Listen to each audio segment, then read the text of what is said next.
We're going to start right now with Kevin Cohen. Hey guys. Okay, so we always like to have at least one guest for every event who is not a quote-unquote professional in this space, but is just an extremely passionate collector, someone who has had a lot of experience in collecting, and someone who collects really unique higher-end stuff, or just something that they're really passionate about. So our next guest is Kevin Cohen. He's a lifelong collector, obviously. He started out doing baseball cards, autographs, all that typical stuff. But when he was in college, he went to Iona, which was right next to Steiner Sports in New Rochelle. If you recall Steiner Sports, that was the big marketing company of its day. He interned there, started working with all these athletes and doing autograph signings. Since then, he's moved on in his professional capacity. I think he's at Dylan's Candy Bar. He's doing the e-commerce there, but he has not left collecting behind. Kevin's a dear friend. I've known him for a long time. He's got an incredible collection, what he's going to share with you today, primarily vintage stuff. So without further ado, Kevin Cohen, ladies and gentlemen. All right, Kev. So we'll start at the Steiner phase of your collecting journey. You obviously went to college, as we said, down the street, basically, from Steiner Sports. Now, did you apply there? Were you looking to get into the hobby, or was it just simply, I'm in college, I need to do something, let me just go check this out? Yeah, so always a big sports fan, grew up a Yankee fan, collected cards, did the autograph thing as a young guy, and really just senior year of college, you know, like everybody, needed an internship.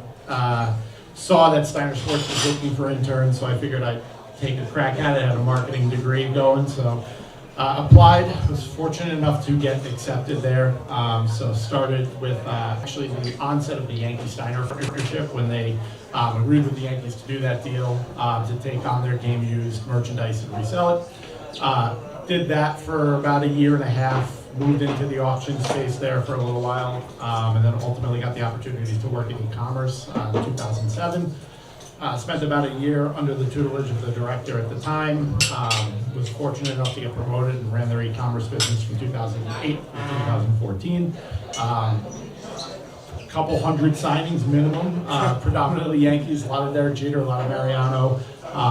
Fantastic time to be there. Obviously, Giants winning 2 Super Bowls in my time there. Was there for the onset of the Red Sox Steiner deal, Notre Dame coming on board, Syracuse, and a lot of these other game-based partnerships. We did the Cubs for a little while.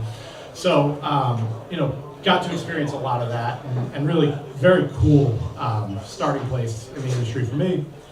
But as I was there and watching, a million and one things get signed by all these athletes, on a basically felt like monthly basis when somebody would come in and sign 500 autographs, back out the door, sell them, rinse, repeat 2 months later, my interest changed. And I kind of realized that, this stuff's cool, and of course got my fair share of stuff signed while these guys were in, because who wouldn't? I was a Yankee fan, Derek Jeter, Mariano. So really kind of turned my focus to vintage, and just watching that stuff seemed really cool. There's a lot of story behind it, a lot of history there, a lot of legend there, a lot of Americana, and really was kind of interested in that, and said, okay, let me kind of dip my toe in the water here. So really kind of started to buy up vintage maybe around 2009, 10, really got into it, and here we are 15 years later. So going from seeing Jeter, Mariano, and Eli sign all these things, gaining interest in vintage memorabilia, do you remember the first big purchase or the first couple of cool vintage things, to get into that new avenue? Yeah, so looking around, at the time, working guy in his 20s, many interests, not a big budget, but very much, caviar dreams, beer budget, but ended up buying a Mickey Mantle, Willie Mays, Duke Snyder triple sign ball, which was one of the themes back in the 80s card show days.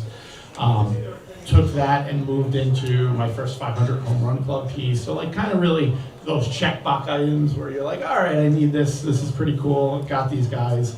And then really kind of veered off of that and really started looking back. And when I say back, meaning pre-World War II, original Hall of Fame class, really got acquire the original Hall of Fame class, but again, limited funds. So started small, very faded cuts, basically barely being able to read at Babe Ruth's, and I'm like, okay, this is cool. As I moved on in my career, my tastes changed, and obviously it became less about, completing it and more about completing that set with a quality item. So kind of reeling back in on just getting anything and really looking for quality. And, part of the reason that I ended up, knowing Chris and Chris for a number of years and really gotten a lot of my friendships and contacts in the hobby, just in kind of the last decade and a half.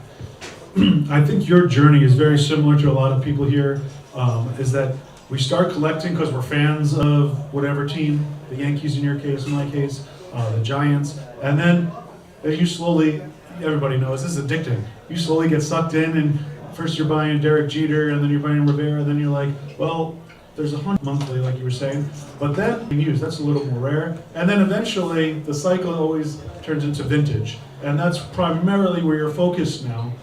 So my questions are, like, give people a little insight to what do you look for in a piece of vintage memorabilia, a vintage autographs, quality, and types of pieces you're looking at. Okay, so first thing I look at is eye appeal right away. Gotten a pretty good sense on like what's genuine and what's not. Obviously, always great to have a Jimmy back it up before I buy it, and or PSA, whomever happens to look at it as well. But really look at eye appeal. Number one, like is this autograph great? Can I see it across the room? Right, like faded's great. Obviously, everyone's got to start somewhere, but like I want something that like I can put on a wall and I could walk into a room and I can see it. Same goes with the baseball. Want something that's either amazing looking, no holds bar. I know I'm going to spend for that quality, but at the same time, like I've gone with the philosophy over the last decade or so of I've yet to lose on quality, and I've yet to regret spending up for something that's really great. Hasn't failed me yet. I'm sure at some point it may, but thus far I've batted 1,000 on that. So paying up for quality has always been something I've kind of been passionate about.